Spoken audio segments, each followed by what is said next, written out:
Coming up, Jonathan Bailor. It's the Livin' La Vida Low Carb Show with Jimmy Moore. And now, here's Jimmy. Hey, Livin' La Vida Low Carb Show fans. Just wanted to let you know that I am conducting a 7-year blogiversary contest over at the Livin' La Vida Low Carb blog. That's right, I've been blogging for 7 years at Livin' La Vida Low Carb, and as has become my tradition every year, I give away lots and lots of great prizes to you, my readers, and I want to extend that to you, my listeners of this podcast. So if you're listening to this, go over to the show notes section at thelivinlowcarbshow.com/show notes and click on the link to enter my survey, which will give you an entry into the contest to win lots of really great prizes. The grand prize being the brand new iPad, 3rd generation. So go check it out. Again, go to the show notes section, thelivinlowcarbshow.com/show notes for full contest details. Today in episode 570 of the Livin' La Vida Low Carb Show, we have another fantastic guest to share with you. He's a brand new author named Jonathan Bailor, and he's done the footwork for a brand new book that kind of outlines a lot of the research that has happened in recent years regarding weight loss. The book is called The Smarter Science of Slim, and he told me during this interview that he spent literally years researching over 10,000 of the latest papers and studies that have been out there about weight loss, and has come to some rather shocking and eye-opening conclusions that I think you'll enjoy hearing from him about today. So again, his name is Jonathan Bailor.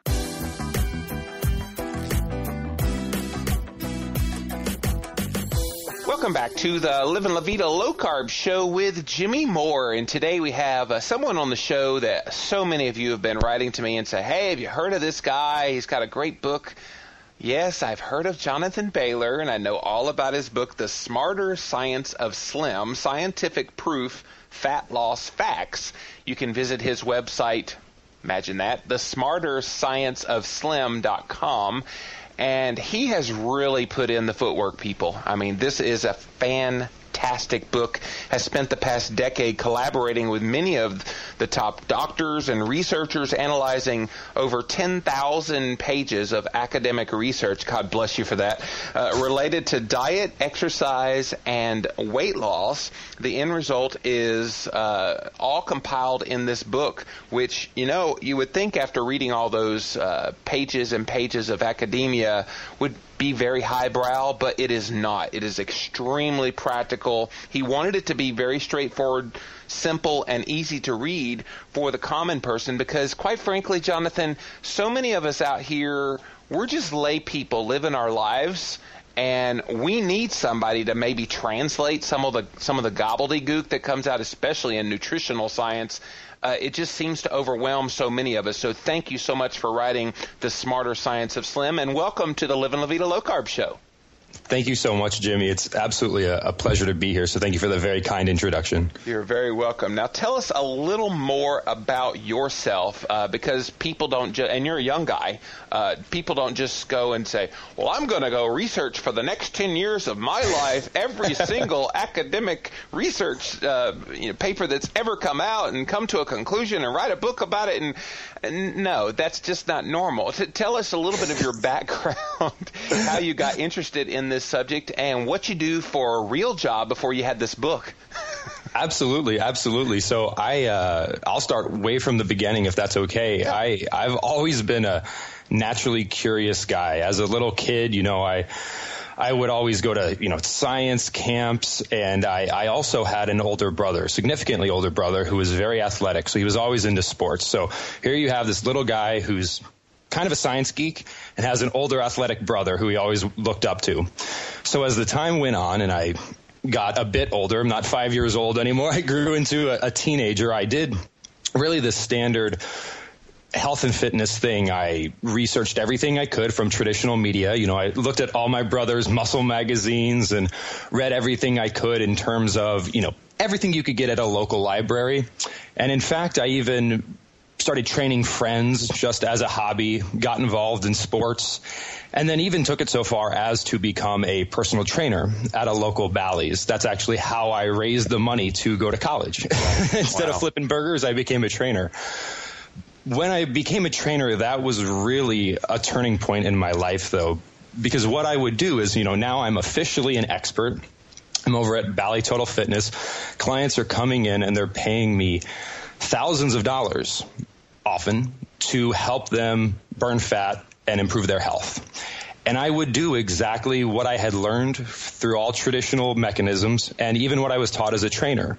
And that was to help them eat less and exercise more using, as much, the most modern cardio equipment and the newest techniques and really just the best traditional methods had to offer to eat less and exercise more. And Jimmy, as many people experience, my clients would lose weight as long as they were able to keep that up and work with me and continue to pay me thousands of dollars. Right. However, in good conscience, I couldn't ask them to do that forever. So when we would finish up our 6-week program or a 12-week program, the clients would head out and then life would happen.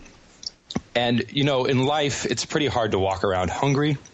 And it's pretty hard to walk around with, 2 less hours a day because you need to go walk on a treadmill for 2 hours.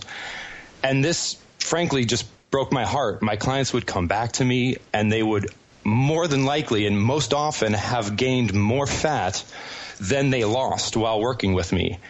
That broke my heart. That broke their heart. And Lord knows they were trying. It was never an effort.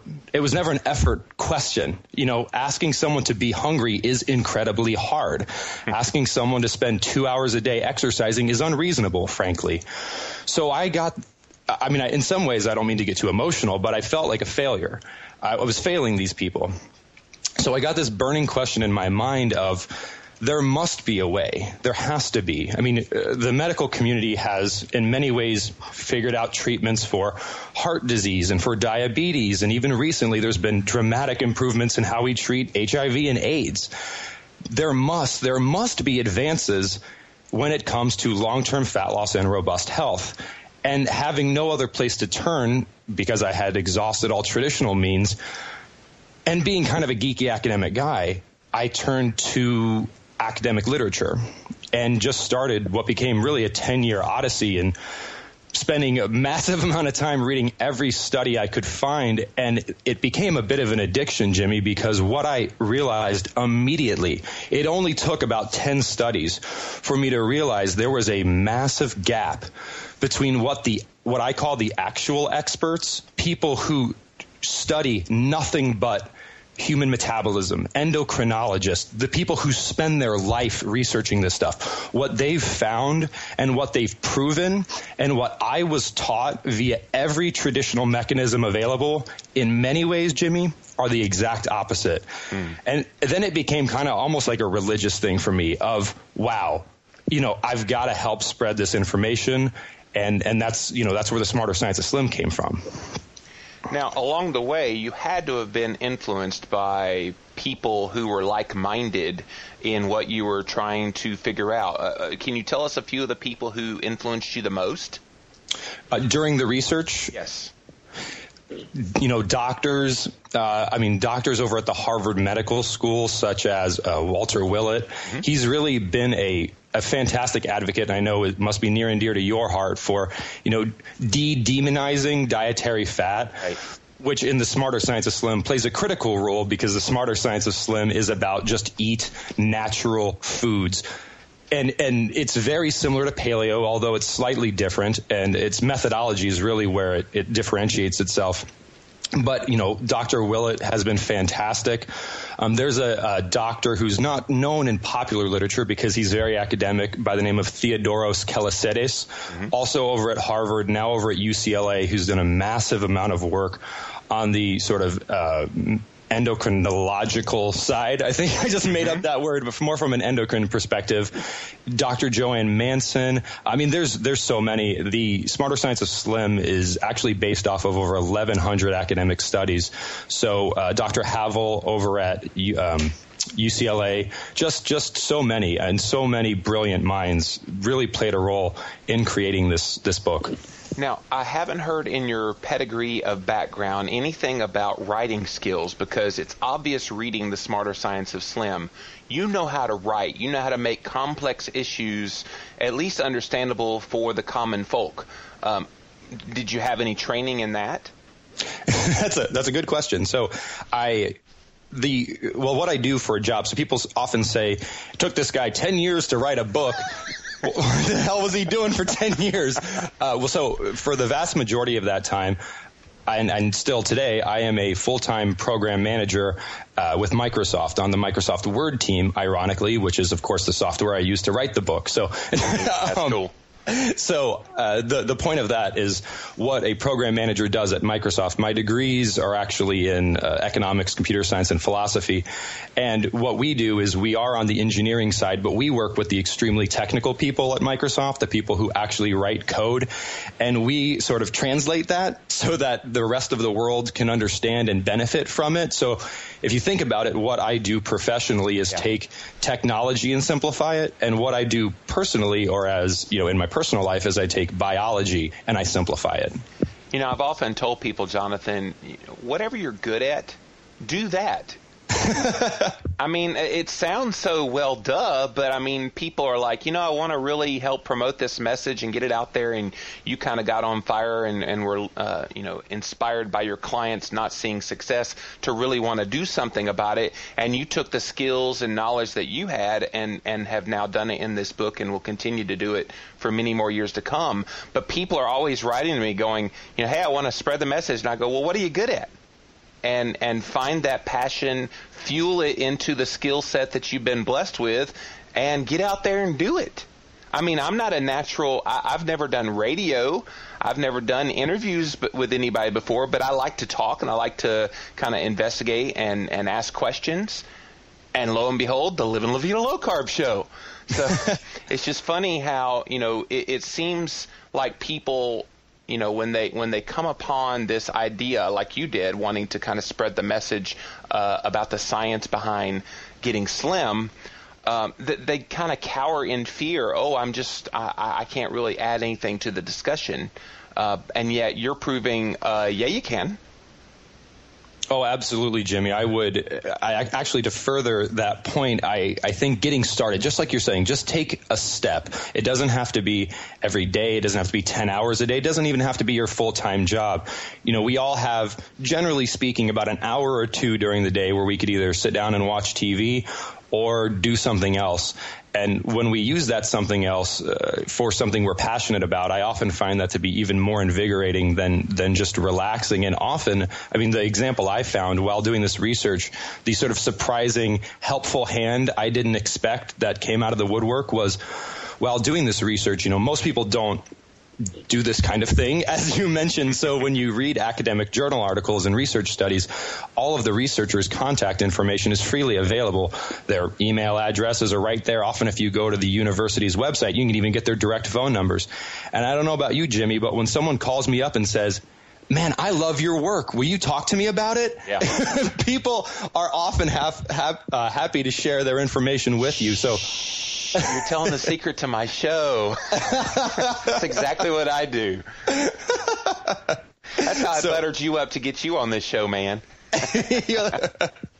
So that was also very helpful for me, as I was shocked to see many of these researchers are incredibly passionate people, and they do realize how powerful their information is. Yep. However, they're not trained in marketing and PR and speaking. They're hardcore biologists and endocrinologists. So to have someone that says, hey, your research is fantastic, how can I help share it with the world? Right. Most of these people are very happy to help you do that, which is really cool. And therein is a problem, because a lot of times these researchers have, one conclusion in mind based on the research that they've seen, and yet the media, science media, takes that and runs with whatever they think the sexy headline will be, and even though it may not even be related anything at all to that research. Absolutely. We sadly live in a society of sound bites, and that really is the biggest struggle I personally have faced with the Smarter Science of Slim. In many ways, the Smarter Science of Slim, much like, the low carb is a paradigm. Mm-hmm. Low carb eating is not about, sound bites and just carbs are stupid. It really is a paradigm on fat loss and health and how to approach food and how to think about it. And it's a lifestyle. You don't go, as you've shown, you don't go low carb for 6 days to try to get ready for your high school reunion. It's a lifestyle that you live, and that's how you achieve permanent and practical success, by changing your lifestyle. And that's what the Smarter Science of Slim tries to do. And that's the only challenge it faces, is it flies in the face of, frankly, everything we've been taught traditionally, basically, with the exception of vegetables are good for you. Yes, we have the Smarter Science of Slim agrees wholeheartedly, and in fact, it takes it even a couple steps further, that vegetables are good for you. Other than that, everything we've been taught about diet and exercise is either wrong or has been grossly misrepresented, and that's just coming from a scientific perspective. And we're seeing more and more of these kind of expose books coming out, most famously Good Calories, Bad Calories from Gary Taubes, who did us all a great service, kind of going through the historical data and seeing that, this was just a big sham, the whole low-fat scheme that, unfortunately, Jonathan, it's still here in 2012 America. And I'll tell you, Jimmy, I can empathize with that. There's two things I noticed just looking back on, this past decade of research and just transformation of my own eating and lifestyle. The two hardest things for me to do personally, and I've got more scientific data swirling through my brain than 99% of the population, was two things: getting over lipophobia, which is the fear of dietary fat, and getting over the fear of, if I don't exercise at least 5 days a week, my body's going to just, I don't know what's going to happen. It'll implode. And neither one of those things, in fact, learning to savor fat, and, of course, that doesn't mean go get a tub of Crisco and eat it with a spoon, but learning to enjoy, if I want to have some natural foods that contain fat, I'm going to enjoy that. It's going to satisfy me. It's going to make me feel full, and I'm never going to feel starved, and I'm never going to feel deprived. And as you know, Jimmy, if you want to keep anything up for the long term, which you have to do if you want to be successful in the long term, it's got to keep you satisfied, and it's got to keep you full. Well, and we're not hearing enough about the satiating properties of a high-fat, low-carb diet to keep insulin in check, which I know is one of the things. And we'll get into your book here in a minute, but I'm just having fun talking to you right now. People aren't hearing the benefits of fat. The lipophobia runs rampant because people have just been so misled. They think a tub of margarine is better than butter. It just baffles me that anything that man would make would be superior to what God made. That's an excellent point, Jimmy. And I'll tell you one thing that I found to be so interesting in my research. And I will sort of say two things here. I'm going to first give a disclaimer, and then I'm going to sort of say the thing that I thought was so interesting. So the disclaimer is, the research I found, people will often, it's funny, depending on who you talk to, they say the Smarter Science of Slim is a low-carb diet, or they'll say, you know what, no, it's not. And what the Smarter Science of Slim is, frankly, is it says the number one food you should eat in terms of volume is non-starchy vegetables. Yep. Non-starchy vegetables are a carbohydrate, but I have yet to meet, Gary Taubes included, Dr. Adkins included, yourself included, any low-carb advocate who says, you know what, no matter what, avoid spinach. It'll kill you. No one's saying that. So absolutely, non-starchy vegetables, the right kind of carbohydrates, are a critical role to health and nutrition. However, this is the big however my research uncovered, which really opened my eyes. The body requires protein, or you will die. Right. The body requires fat, or you will die.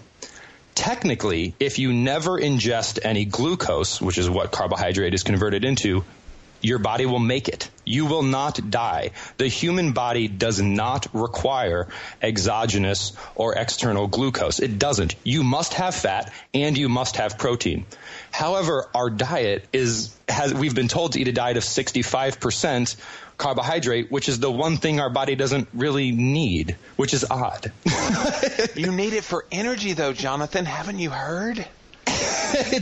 I remember seeing this ad from, I think, 1928, which was, it was a teaspoon of sugar, and it was just like pure energy. It's a great energy supplement. Yep. Just eat sugar.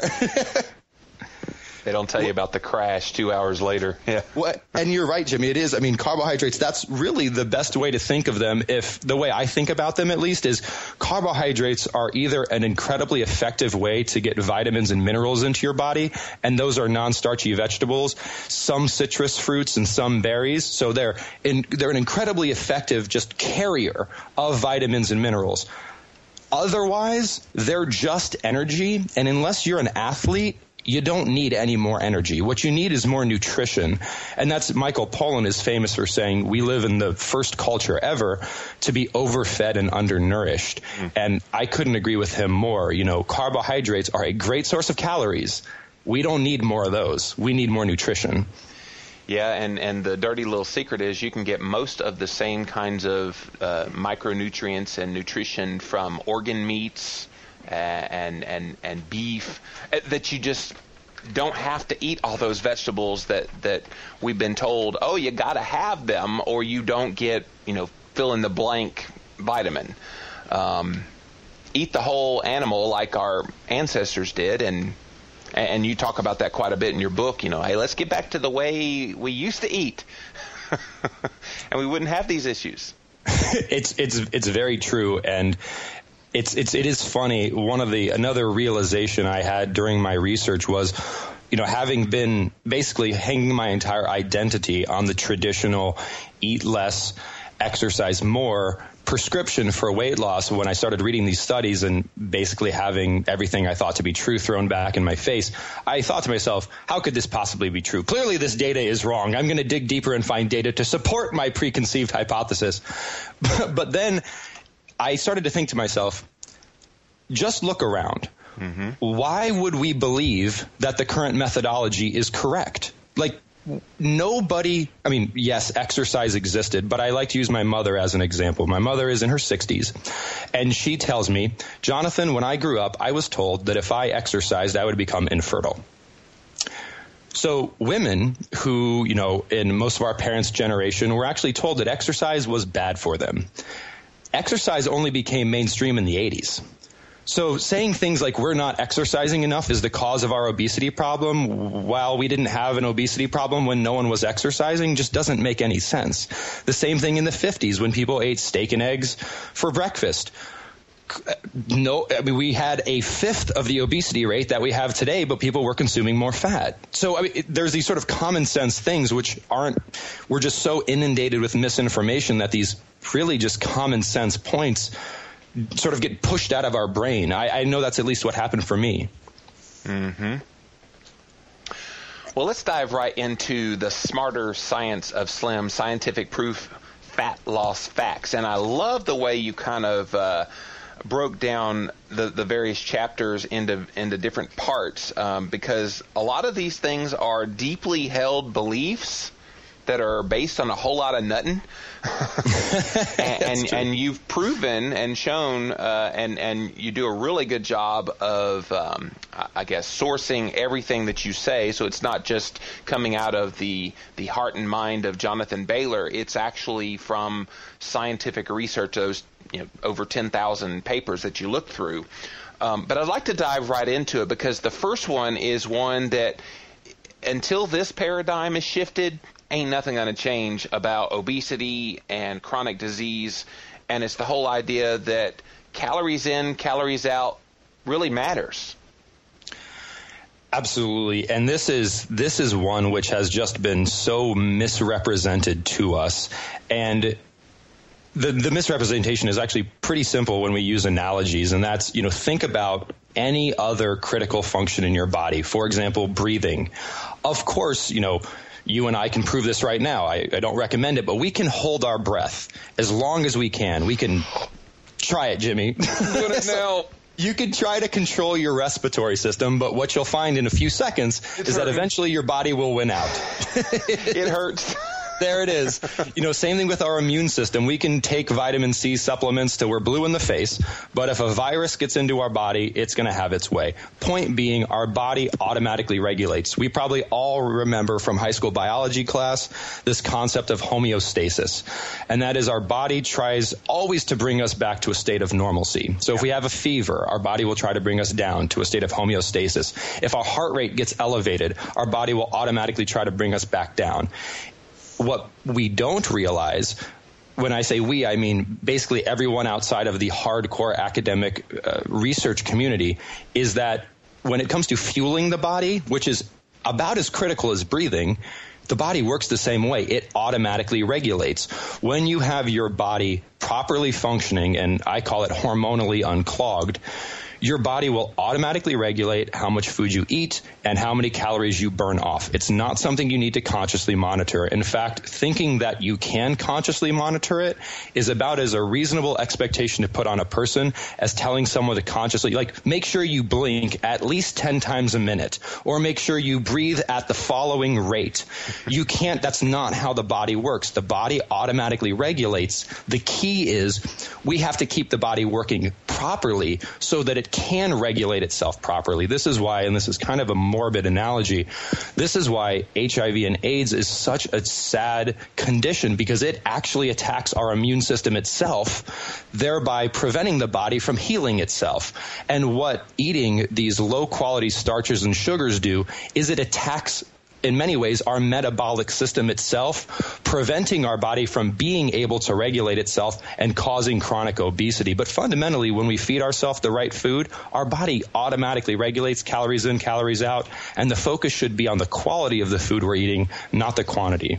And one of the problems with this, your body wanting to be in that, constant state is once you become big, it kind of wants to stay there, doesn't it?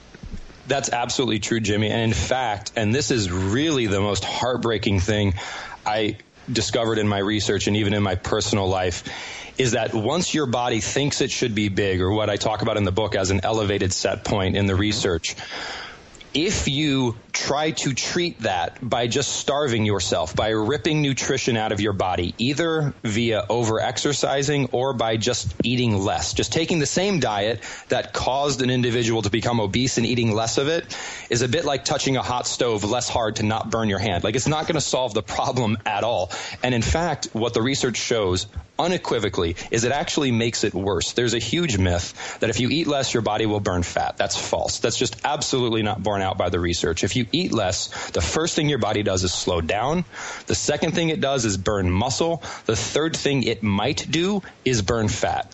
Those first two things are the last thing anyone who wants to burn fat long-term wants to have happen. But that's exactly what happens when we eat less. That causes our set point to go even higher. And then if we ever stop starving ourselves, we're only heavier and unhealthier as a consequence. And that's sad.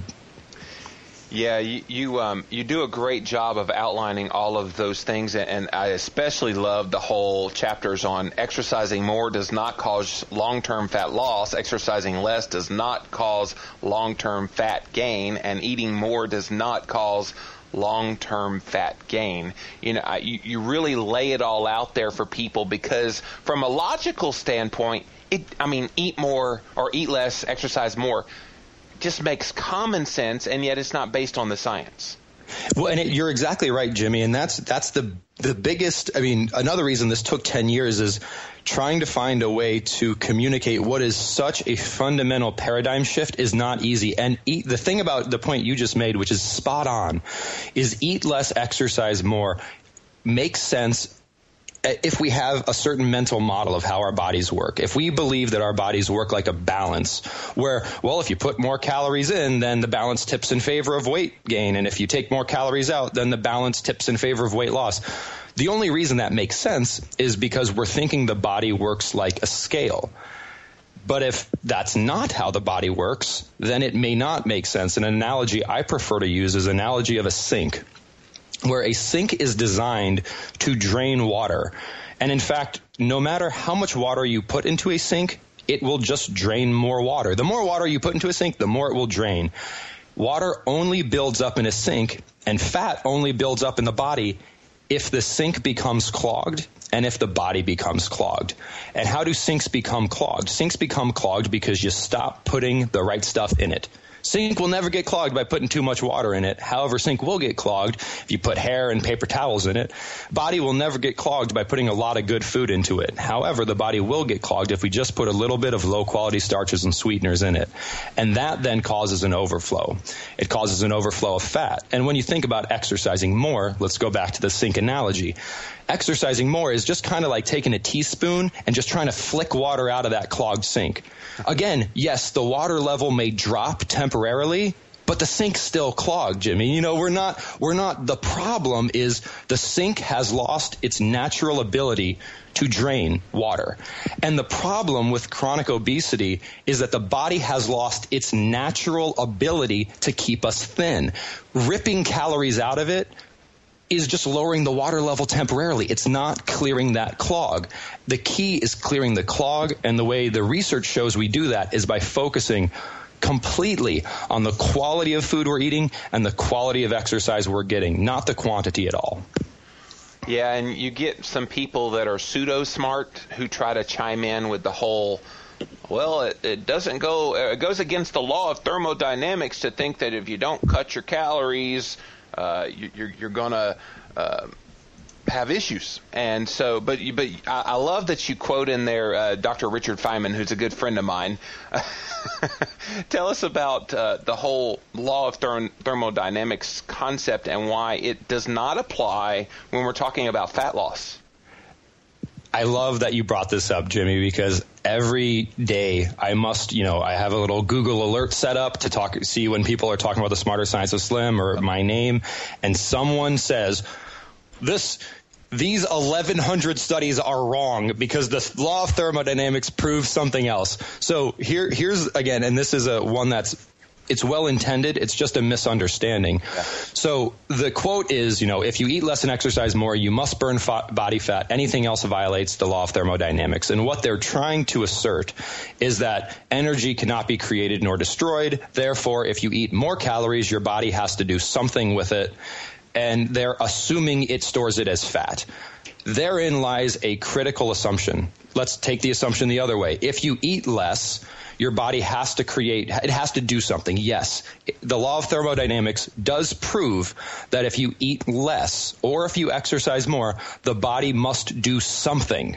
However, it is a massive assumption, and it's scientifically incorrect assumption, to say that the something is burn fat. In fact, that is just patently false. It's been proven false time after time in studies. What the fat metabolism system, or just our metabolism in general, does when we starve it, either by eating less or by exercising more, I've said this, I'll probably say it again, is it slows down, and then it burns muscle tissue, then it burns fat. So what the law of thermodynamics actually proves is if you eat less, your metabolism will slow down, you will burn muscle, and you will burn some fat. However, 2 out of 3 of those things are horrible. That's why we should actually be eating more, but smarter. Mm-hmm. Which leads us to the second myth that you talk about in part 2. A calorie is just a calorie. And the thing that really gets me, Jonathan, is this whole move in the last, what has it been, about 5-6 years, for the 100-calorie packs. Oh, my gosh. I mean, talk about the biggest marketing scam ever in the history of nutritional products. People buy 100-calorie pack Oreos and think, oh, well, I can just stick to these 100 calories and they will impact me the same way that 100 calories of a piece of beef would impact me. And yet, Exactly. That's exactly right. And this is another one where there's an intuitive aspect which we just have to bring back into the forefront of our minds, and then there's a scientific aspect which really is not at all popular information, and we need to fix that. The intuitive aspect is everyone knows and let's use kids as an example because I think they're a great example. If you give a child 300 calories worth of some sugar-sweetened beverage versus if you give a child 300 calories worth of, non-starchy vegetables and protein, obviously that child's body will react differently. They're not the same. We know they're not the same. However, when you think about a balance and quantity is all that matters, well, then we're like, well, they actually are the same. And that's why the balance metaphor has got to go. And what the studies actually show is that there's 4 unarguable factors that differentiate one calorie from another. I abbreviate those 4 factors using the acronym SANE, and they stand for satiety, aggression, nutrition, and efficiency. Sane, I love that. So you can either eat sanely or you can eat insanely. And you do talk about the difference between eating sane and eating insane, which we'll get to here in a minute. That's hilarious. I bet you were going, oh my gosh, this will be a great point in the book. I was like, ooh, it fits. Ooh. That's neat. That is so neat. Now, another myth that's out there is the whole thing that the only thing that really matters is calories. And I've heard this from people. They say, oh, if you just, keep your calories at this, point that's perfect for you, and you eat a little bit less than that, you'll have this, fat burning kick in and all this. And yet the whole thing that's missing in all of this discussion about calories is what's going on with hormones, what's happening with what Gary Taubes would say is probably the main issue, insulin. And that's something I'm really glad you brought out because, and you brought up the example about type 2 diabetes not being an issue of calories, and yet it's all about hormones. And it's funny because I keep saying, well, this is the thing that really gets me riled up. So all of these things get me riled up, yep. But with hormones, and again, in seeing the research, there's just these commonsensical points. 2 very common examples. Ideally, all of your listeners will either know someone who's experienced or have experienced personally, is take insulin therapy for diabetes and potentially antidepressants, which also have a major hormonal impact. Study after study after study has shown if you take a group of people and keep them eating the same they've always eaten and exercising the same they've always exercised, and you give them insulin or you give them antidepressants, which then change the hormonal balance in their body, they gain weight. It always happens. There's been studies done with all kinds of animals which prove the same thing. Keep calorie quality, calorie quantity, exercise quality, exercise quantity. Keep everything the same, change hormonal balance, and you will change the weight level of the body. And the reason for that is exactly what you said.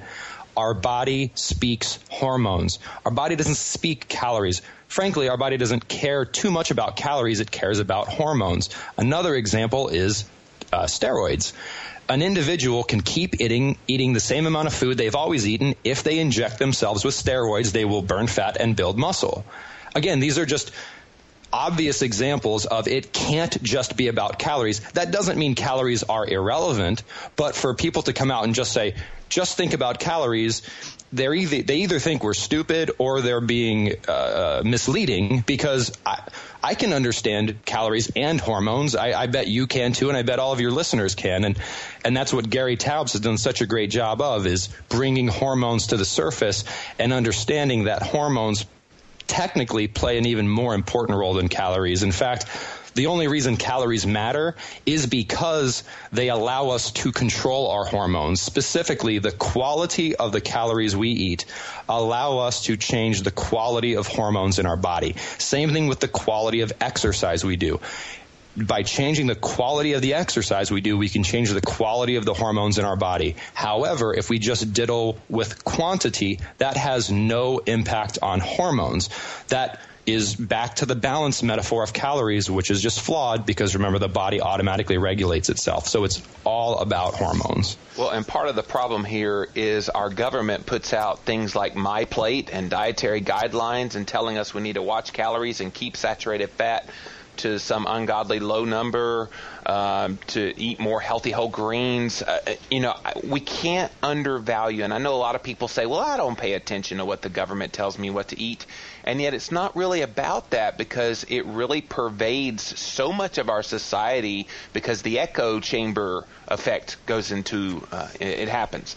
The AHA picks up on it, the ADA, all these dietitians are out there. Well, the dietary guidelines say, and yet who is overseeing the dietary guidelines? Who is making sure that all this science that you wrote about in the Smarter Science of Slim is actually making it into those guidelines? Unfortunately, there is no watchdog. The government's kind of being a dictator on this. Well, in fact, when we say the government, let's even take it a step further and be very specific and say who's generating those guidelines. Well, it's the United States Department of Agriculture. Right. What is their primary responsibility? Their primary responsibility is a profitable agriculture industry. The dietary guidelines are not created by the Department for Long-Term Fat Loss and Robust Health, which I frankly think would be fantastic if we could have that department, but it doesn't exist today. So, that would be, obviously there is a conflict of interest there, and the stereotypical example is, after World War II, our government provided a huge amount of subsidies to increase the amount of grain production in the country so that we could feed the growing population. Now we have this glut of grain. Well, how do we get rid of it? Well, supply and demand. If you increase the amount of grain the population thinks it needs to eat, well, now you can do something with it, and now you can have a profitable agriculture industry. And this, I'm going to go on record during this interview of saying this is actually the thing that gets me riled up the most. If I have one more person say, well, if I don't eat whole grains, where am I going to get my fiber and where am I going to get my nutrition? Right. And it's not their fault, Jimmy. They've been told this. That's what they've been told ever since they were a child. And where do we see that message? On the back of cereal boxes. Hey, no surprise there. Yeah. So anything that whole grains can do, protein, non-starchy vegetables, and to some extent fruits can do better. There is nothing, absolutely nothing, no study has ever shown that there are unique nutritional benefits to whole grains. Of course, they're more nutritious than sugar and Twinkies and refined grains, but that's like saying one broken leg is better than two broken legs. Just because it's not horrible doesn't mean it's not good. And so it's so sad because people get, information back on their cholesterol. In fact, we have a group of women who've been doing the Smarter Science of Slim rigorously, and one of the women wrote me an email and said, Jonathan, I just got some word back from my doctor. My cholesterol is not necessarily where it needs to be, and he said, I have to reintroduce whole grains into my diet so I can get more fiber. And what do you do at this point, Jimmy? Because these people, they know, just eat some more spinach. You're going to get 10 times the fiber you could ever get in whole grains. But you're exactly right. We've been given this misinformation, and it's just permeated every aspect of our culture, so it's hard to escape. Yeah, I love what Dr. William Davis, who wrote Wheat Belly, said to me in an interview. He said, it's like taking a cigarette with a filter on it, or without a filter on it, and then sticking a filter on it and saying, okay, here's something that's less bad, replacing something that's bad, and suddenly that less bad thing becomes good. Yep. Oh yeah. Well, and there's an assumption, right? And this is to your pyramid and food plate point. There's a portion of that plate dedicated to grains. Right. So if we assume we have to fill our plate with a quarter grains, then it sort of makes sense to say, okay, what are the healthiest grains? I don't think that's the correct question to ask. I think the correct question is assume nothing. What does science prove we should fill our plate with? So the question is not like which grains are the healthiest. The question is which foods are the healthiest. And if that means, for example, we don't eat any more grains, that's okay. But it's just been so ingrained into us that we have to eat grains, and that's just not backed up by the science. Yeah, I loved page 142 or 143 where you talk about the completely insane diet, and you quoted Lauren Cordain, who I have a lot of great respect for. His new book, The Paleo Answer, is just amazing.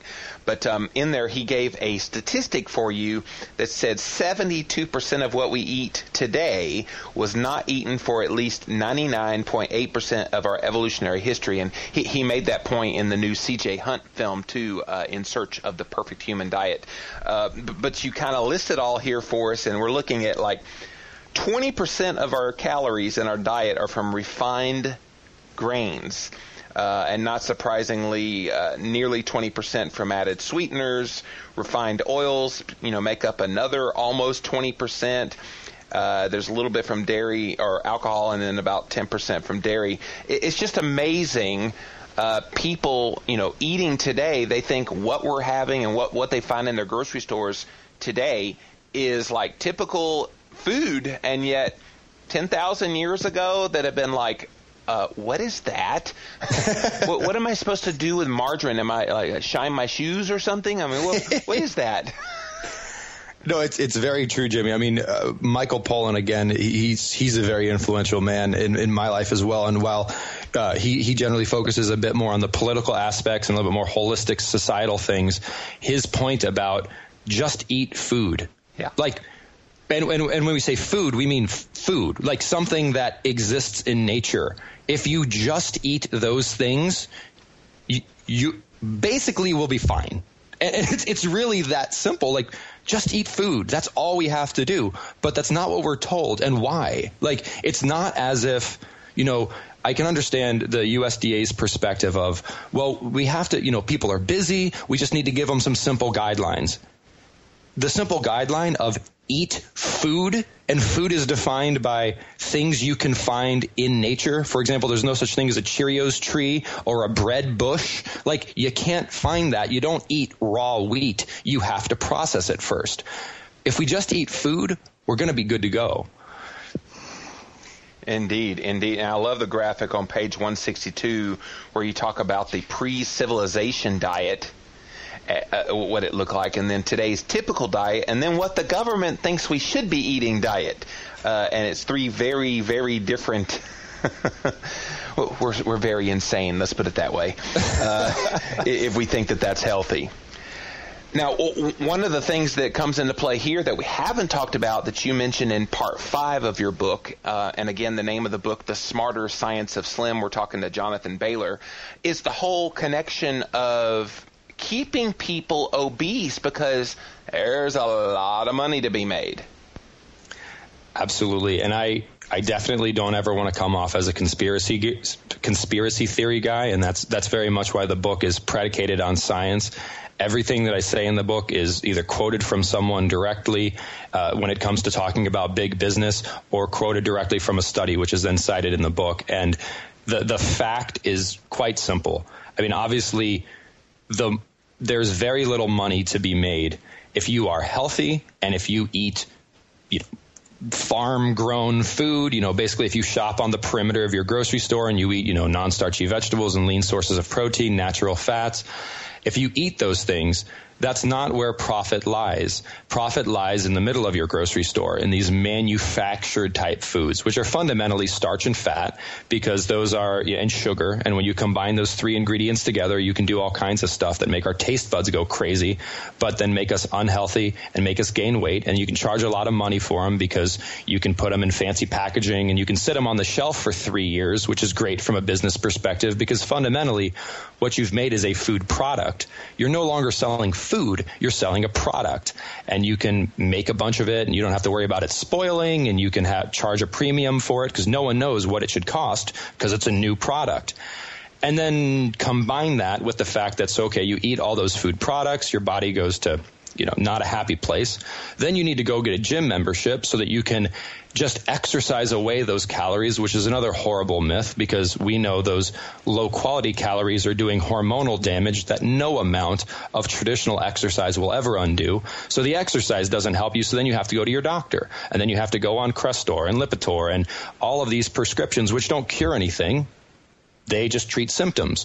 So now you're in this wonderful cycle where you're spending a third of your income managing the health, which could be addressed by simply eating normal foods and doing a smarter form of exercise. But there's really no profit in that. The profit is in heavy and sick people. The profit is not in healthy and fit people, because they're just good to go. They're doing other stuff. Yeah. So what's going to have to change? I mean, it seems like we're kind of stuck in this Pandora's box been open. How do you unopen it?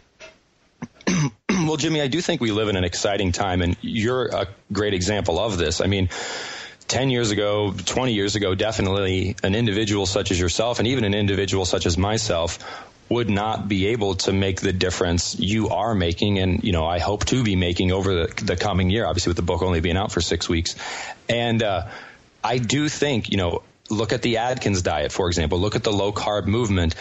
I mean, there's certainly people that don't agree with it. However, it's had an indelible change on our culture, and people are aware. I don't care who you are. You now know that plate of spaghetti and that breadstick and that glass of apple juice you're drinking, yeah, it's low fat, but on some level it's not good for you. And that's a profound change. And that change only took 5 to 7 years to happen in our culture.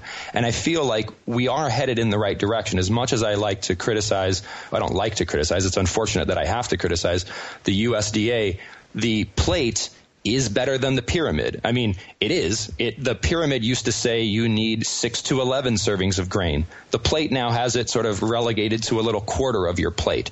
And I can only hope that in 5 years, when they revise it again, it'll be, optional. If you're an athlete, maybe this will be helpful. But if you're just an everyday person, just focus on protein, natural fats, and non-starchy veggies. And frankly, you'll get everything you need and more. So I do think we're making that movement. I just think individuals such as yourself, myself, Gary Taubes, we've just got to keep doing all that we can to get the science out there. And fundamentally, Jimmy, that's what gets me up in the morning, is biology isn't a matter of opinion.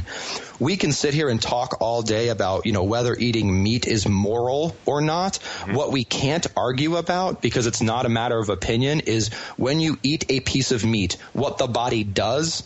That's not an opinion. That can be studied and proven, and it has. Yet we have these talk shows and we have these continuous debates about what's healthy. There's no need to debate it. There's proof. It's sort of like arguing about math. Well, I think 1 + 1 = 3. Well, that's fine that you think that. It's wrong, and I can prove that it's wrong. But we don't do that when it comes to biology, and that's what we've got to bring back. We've got to put the facts back into fat loss. Wait, 1 + 1 doesn't equal 3? Oh, just and that might be part of the issue too. Is the culture just hasn't been educated well in nutritional science, so they have to keep things really, really simplistic, and they don't understand the things that we're talking about here today, which is why books like yours, again, The Smarter Science of Slim, are so important to hopefully re-educate people, or maybe even for the very first time in their whole life, understand some of these concepts that we've been talking about today. Again, his name is Jonathan Bailor. Pick up a copy of his book. It's called The Smarter Science of Slim. We'll have a link to it in the show notes section at thelivinlowcarbshow.com/show notes. Unless you think he doesn't provide any solutions in his book, you got to read part 6 on how to eat more smarter and part 7, exercise less smarter, and he tells you about all those things. Those are probably my favorite chapters in the whole book, Jonathan, so people will just have to get the book to see what that's all about. Well, thanks so much for joining us here today on the Livin' La Vida Low Carb Show. It's been a pleasure. Thank you, Jimmy. Coming up next time on the Livin' La Vida Low Carb Show, we'll have the heart surgeon who has been getting all the headlines lately, Dr. Dwight Lundell. Visit our website at thelivinlowcarbshow.com/show notes. And email us anytime at llvlcshow@gmail.com.